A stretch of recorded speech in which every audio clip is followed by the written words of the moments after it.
everyone. Welcome to the Hypergamous Journey. If you haven't done so already, please subscribe, like, share my videos with those you think could be helped by them. So, I wanted to talk a little bit about Journey Smollett. She's been acting, I heard, since she was 3. Her divorce from her husband and how he wants part of her SAG royalties, SAG, Screen Actors Guild. It's a union for actors, and after you've done so many non-union roles and positions, you become eligible for SAG. I don't know all the ins and outs, but basically it's a union for actors and actresses. And I think actresses don't really call themselves actresses. They kind of go under actor, but it doesn't matter. It's a union.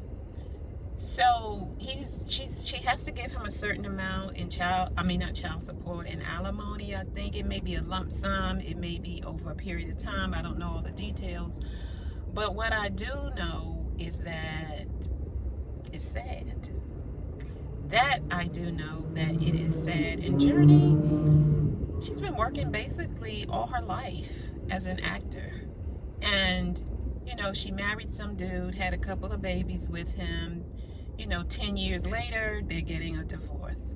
And so what a lot of people don't know, but I know because of my age, and maybe you do at 50, is that if you stay married to somebody for 10 years, you get their Social Security. And if they were older than you, you get their Social Security if you stay married to them 10 years. And if they made more than you did, doing this 30, 40 years of working, you get the higher amount when they die. So this has nothing to do with them being remarried 2, 3, 4, 5, 6 times. If you stay married, and it doesn't matter what number wife you are, if you stay married to them for 10 years and they made more than you, you get their Social Security amount. But you can't get it combined. I'm not trying to give you financial advice. I'm not licensed on anything, but I just know a little bit about this. So as a person who's a regular, normal working person, that could mean, the difference from work getting, for example, $1,000 of your own Social Security money, getting $1,000 of your own Social Security money and $3,000 from your former spouse. And it goes both ways. It could be, the husband, or it could be the wife. Whoever made the most money, you are entitled to the higher amount of the Social Security benefit. So that's just something that came into my mind. So when it comes to people who make millions of dollars, I'm told they're entitled to Social Security as well, and then they get the highest amount. And I don't have any feelings one way or another about it, whether, rich people get Social Security or not. I don't care. So that was just a little bit of a side note. So when Journey has to pay this man out of her retirement, her union money that she's been working for the last 30 years, that's sad, and shows you that we have to be careful. Young women and mature women, we have to be careful. And so I don't talk about this often, but about prenuptial agreements.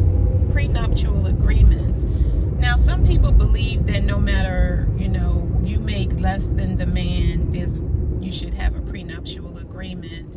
Some people think that, since this is a women's channel, that if you are a woman who makes more than the man that you would like to marry, then you should get a prenuptial agreement. And then people say that if the man makes more, he should get a prenuptial agreement.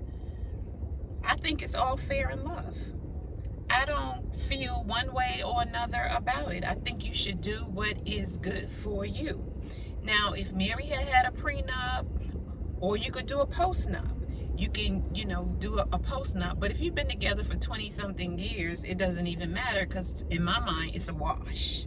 It's a wash, because y'all built whatever you have together. That's why a lot of people stay together even though they're unhappy, because they have built this life together, meaning children, grandchildren, maybe even great-grandchildren, and also finances, retirement accounts, savings accounts, and everything like that, life insurance policies. And there are plenty of men who leave their ex-wives on the old life insurance policy and then do not take one out on the new wife. So that's for us to keep our eye on, because it's not that he's doing it deliberately. Life be lifing, and he forgets. So it's up to you to make sure that you're covered. And it's not even to say that you don't want his ex-wife to have insurance on him at all, because that's his decision. Just make sure that he has some on for you. Make sure that he has some for you, because from my knowledge, there is no law that says you can only have one insurance policy per household. You can have as many as you can afford to pay for. So there's nothing wrong with having a life insurance policy for his wife and kids, and one for you and any children that you have, if the resources allow it. So that's why I say get with men who are on your financial level or above. On your financial level or above. And that way you're covered. And I also say get some long-term care insurance as well. Get long-term care insurance. I repeat, I am not a financial advisor. I don't have any financial certificates or degrees or any of that stuff. I don't have any of that. This is just my opinion. My opinion. Get some long-term care insurance, because you never know who's going to need help with what. You're never going to know who's going to need help with what. Long-term care is for, you're ill, you might have to be hospitalized, go into some kind of facility for care, and this insurance is supposed to help with the cost of that. Yeah, so that's my thought on that. And the celebrities, they just need to invest in that. I know we get caught up in our love for the person as women, but given our age demographic, we're too old for that.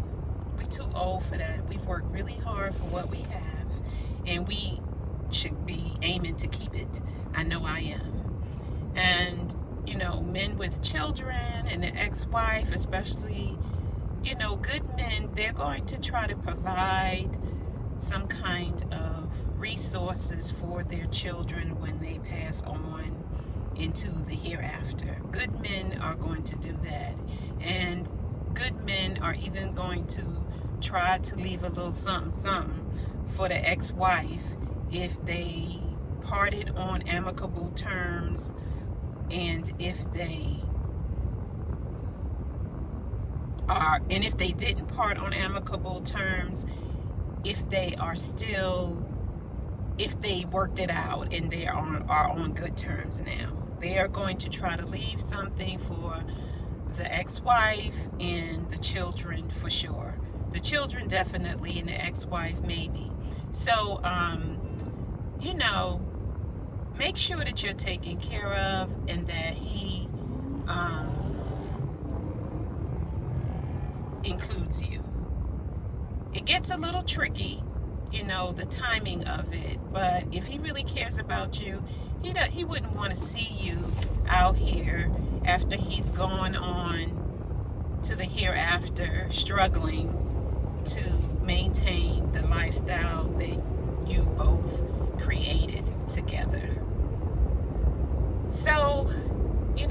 feel sorry for Journey. I feel sorry for all the other celebrity women who did not have prenuptial agreements in place, and they married men who were not on their financial level. And I will stick to this and say this to my grave for regular working everyday women, that we have to look out for ourselves, and love is good, but it's not everything. Thank you for watching, and don't forget to join us on May 17th at the Coffee Social, and the link is in the description or in one of these corners of the video. Don't forget to like, share, and click on the notification bell, and I will see you in the next video.